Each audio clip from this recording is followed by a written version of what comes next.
The one thing that children need to hear is that they have a God in heaven that loves them and that wants to save them. That's the only thing they need to hear. That God will love them just the way they are, but He loves them too much to leave them that way.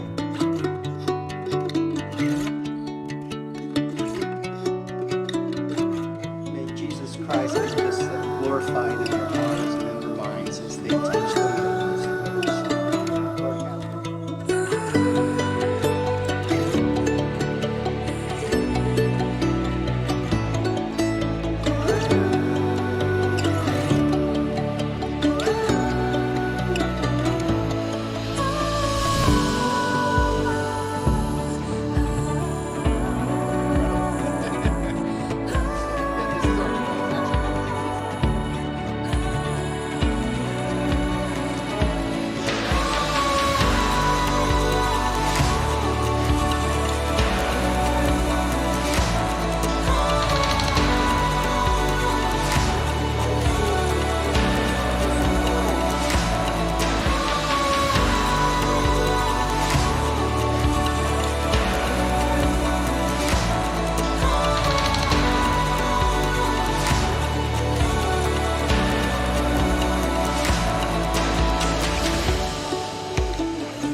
Holy Spirit's absolutely moving in the conference, and it's amazing just to be here and be part of it. I plan on bringing more servants next year.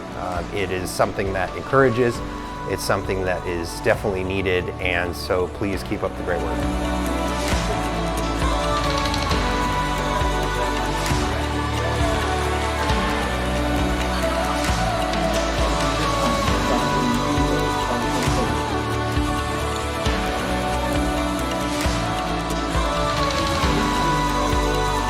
About 6, right?